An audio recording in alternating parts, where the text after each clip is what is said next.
La dernière leçon du cours d'hydraulique porte sur les écoulements présentant une surface libre de se déformer, car en contact avec l'atmosphère. Les notions d'hydraulique à surface libre sont nécessaires pour la conception, l'aménagement et la construction d'ouvrages hydrauliques tels que les digues, les seuils et les déversoirs, ainsi que pour la conception de conduites d'égouts pluviales et sanitaires.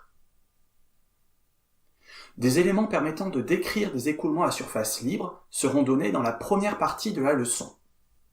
Les écoulements à surface libre les plus simples, qui sont les écoulements uniformes stationnaires, sont étudiés dans la seconde partie. Enfin, nous mettrons en évidence les propriétés de différents régimes d'écoulement à surface libre. Commençons par une question. Savez-vous ce qu'est un bief ? Est-ce un ouvrage qui barre une partie du lit d'un cours d'eau ? Réponse 1. Est-ce une structure construite pour évacuer l'eau dont la hauteur excéderait une certaine limite ? Réponse 2. Est-ce une portion de canal délimitée par 2 écluses ? Réponse 3. Nous verrons la bonne réponse à la fin de cette vidéo. Voici, pour commencer, quelques éléments caractéristiques des écoulements à surface libre. Un exemple est montré sur cette photo. La surface supérieure de l'écoulement est libre de se déformer sans qu'elle soit contrainte par un contact avec une paroi. Un écoulement à surface libre désigne un écoulement avec une interface entre l'air et l'eau, par opposition à un écoulement en charge où cette interface est absente et le liquide s'écoule sous pression. Dans un écoulement à surface libre, la pression à la surface est égale à la pression atmosphérique et l'écoulement résulte de la gravité. Voici maintenant quelques définitions. Un canal prismatique est un canal dont la pente et la géométrie restent constantes dans la direction longitudinale du canal. La section mouillée d'un canal est la portion de la section du canal délimitée par les parois du canal et la surface libre. Le périmètre mouillé d'un canal est le périmètre de la section mouillée qui inclut les parois solides, mais ne comprend pas la surface libre. Le rayon hydraulique est le rapport entre la section mouillée et le périmètre mouillé. Il s'agit d'une grandeur ayant les dimensions d'une longueur. Un écoulement permanent est un écoulement dont les propriétés sont constantes dans le temps. Un écoulement uniforme est un écoulement s'effectuant dans un canal prismatique dont les propriétés sont identiques dans chaque section de cet écoulement. Ce croquis est une coupe longitudinale d'un canal prismatique. La base est représentée en rose et le liquide en bleu. L'atmosphère se trouve au-dessus du liquide. La pente de la base, désignée ici par la lettre I, est le rapport entre la différence de cote de la ligne de fond et la longueur correspondante. La hauteur de liquide ainsi que la vitesse sont les mêmes pour chaque section de cet écoulement uniforme, ces sections étant dans le plan perpendiculaire à votre écran. Sur cet autre croquis, l'écoulement rencontre un obstacle appelé seuil. En raison de la présence de ce seuil, ni la hauteur ni la vitesse ne sont les mêmes d'une section à l'autre, ce n'est donc pas un écoulement uniforme.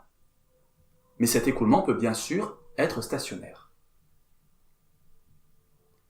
Le nombre de Reynolds a été introduit dans la leçon portant sur les écoulements en charge. Il s'agissait d'un nombre sans dimension qui permettait de déterminer si l'écoulement était laminaire, transitoire ou turbulent. Ce nombre de Reynolds est tout aussi utile pour des écoulements à surface libre. Dans ce cas, il est défini par nombre de Reynolds égale 4 fois le rayon hydraulique multiplié par la masse volumique et la vitesse moyenne, le tout divisé par la viscosité du liquide. L'écoulement est laminaire lorsque le nombre de Reynolds est inférieur à 500. Il est turbulent au-delà de 1000 et il est en régime transitoire entre les deux. Étudions dans la deuxième partie de la leçon les écoulements à surface libre, uniformes et stationnaires. Ces écoulements sont tels que les variations au cours du temps et les variations dans la direction de la pente principale sont négligeables. Voici la représentation d'une portion de canal prismatique. Le lit est représenté en rose, le liquide en bleu. L'écoulement se fait vers l'arrière. La vitesse du fluide n'a pas la même valeur partout, dans une même section du canal. Voici par exemple une coupe pour représenter la vitesse du fluide le long de la médiatrice. Cette vitesse est nulle tout en bas en raison de la friction du liquide sur le fond, et elle augmente progressivement au fur et à mesure que l'on s'éloigne du fond. La valeur maximale n'est pas atteinte à la surface en raison de la friction avec l'air. La vitesse à la surface est légèrement inférieure à la vitesse maximale. De même, la vitesse moyenne de l'écoulement est nécessairement inférieure à la vitesse maximale. Une bonne approximation consiste à supposer que la vitesse du fluide à la surface n'est pas très différente de la vitesse moyenne de l'écoulement. Voici de nouveau une coupe longitudinale d'un canal prismatique. Les points 1 et 2 sont situés sur la surface libre. Ils sont distants de la longueur L. L'écoulement s'effectue bien sûr de 1 vers 2. On appelle Y1 et Y2 les hauteurs de liquide en 1 et en 2. Z1 et Z2 sont les cotes du fond du canal au niveau des points 1 et 2. La cote du point 1 vaut donc Z1 plus Y1, celle du point 2 vaut Z2 plus Y2. Écrivons maintenant l'équation de Bernoulli généralisée avec perte de charge entre les sections des points 1 et 2. Z1 plus Y1 plus V1 carré divisé par 2G plus P1 divisé par ρG est égal à Z2 plus Y2 plus V2 carré divisé par 2G plus P2 divisé par ρG plus delta H, où delta H est la perte de charge linéaire entre les sections 1 et 2. Elle vaut J fois L avec J, la perte de charge linéique. Les pressions en 1 et en 2 sont égales à la pression atmosphérique. L'écoulement étant uniforme, les vitesses en 1 et en 2 sont égales, de même que les hauteurs de liquide Y1 et Y2. On obtient au final que Z1 moins Z2 est égal à JL, et donc que la perte de charge linéique est égale à Z1 moins Z2 divisé par L, c'est-à-dire à la pente I du canal. La perte de charge linéique dépend du régime d'écoulement, laminaire ou turbulent. Pour un écoulement permanent et uniforme, son expression en fonction de la vitesse permet de calculer la vitesse de l'écoulement en fonction de la pente. Pour un écoulement permanent et uniforme en régime laminaire, la vitesse moyenne est donnée par cette formule. Les écoulements laminaires sont en réalité assez peu fréquents lorsque le fluide est de l'eau, sauf quand les dimensions des canaux sont millimétriques ou inférieures. Pour un écoulement turbulent en régime permanent et uniforme, la vitesse moyenne peut être approchée en utilisant la formule de Manning.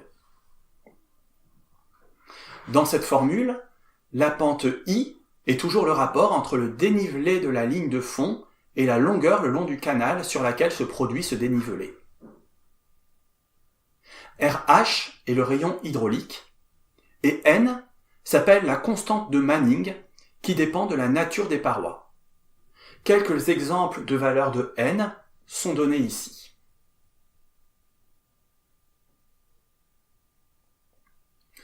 Comme illustration, voici la section droite d'un canal prismatique dont la pente est connue et vaut 0,5%.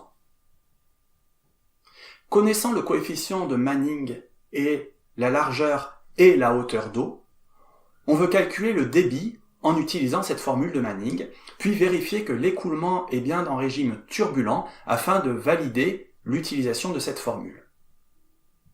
Calculons donc d'abord le rayon hydraulique. En utilisant sa définition, on trouve qu'il est égal à B fois Y0 divisé par B plus 2Y0. On applique alors la formule de Manning et on trouve une vitesse moyenne de 3,5 mètres par seconde. Le débit est égal au produit de l'air d'une section droite par la vitesse moyenne. Il vaut ici 25 mètres cubes par seconde. On calcule maintenant le nombre de Reynolds et on trouve qu'il vaut 1,2 fois 10 puissance 7. Ce nombre de Reynolds étant largement supérieur à 1000, l'écoulement est bien turbulent.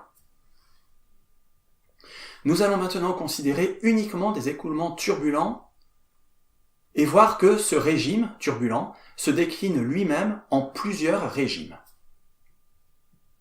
Lorsque la profondeur y0 de liquide est assez faible, la vitesse des ondes ou vaguelettes se propageant à la surface libre de ce liquide vaut racine carrée de g fois y0.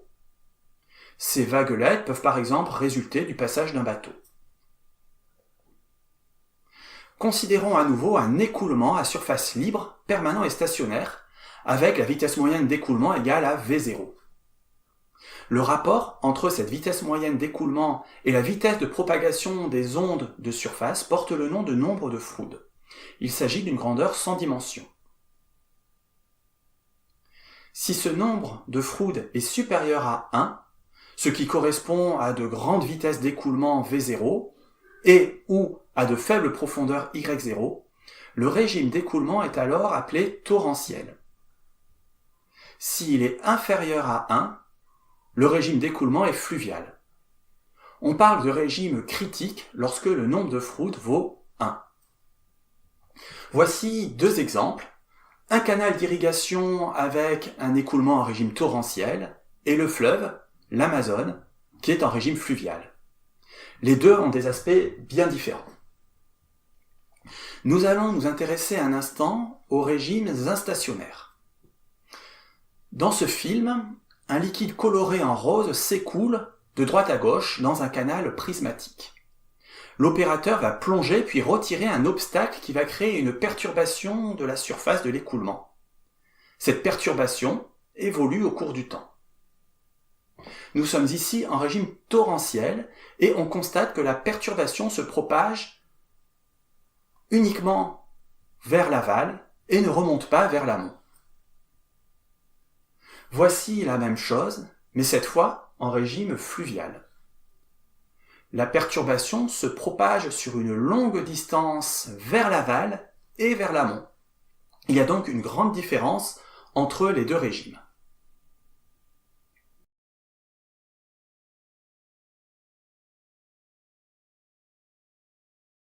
En régime torrentiel, la vitesse du fluide est supérieure à la vitesse intrinsèque de la perturbation, si bien que cette perturbation est emportée par l'écoulement.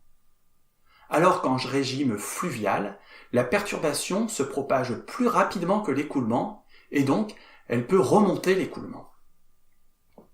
Voici maintenant ce qui se passe en régime critique, lorsque la vitesse intrinsèque de la perturbation est égale à la vitesse de l'écoulement. La perturbation remonte lentement la pente et s'atténue peu.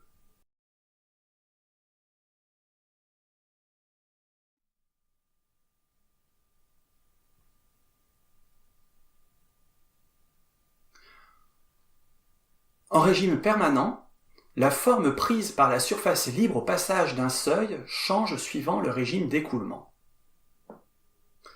En régime torrentiel, la surface libre s'élève au passage du seuil, alors qu'elle s'abaisse en régime fluvial. Il est facile de faire cette observation sur le terrain. En conclusion, connaître le régime d'écoulement, fluvial ou torrentiel, est important dès lors que l'écoulement n'est pas uniforme et stationnaire. Ceci termine la leçon sur les écoulements à surface libre. Revenons à la question posée au début. Qu'est-ce qu'un bief? La bonne réponse est la réponse 3. Un bief est une portion de canal délimitée par deux écluses. On peut d'ailleurs élargir cette définition à la partie d'un cours d'eau situé entre deux chutes. Un ouvrage qui barre une partie d'un cours d'eau s'appelle un seuil. Nous en avons vu un exemple dans cette leçon.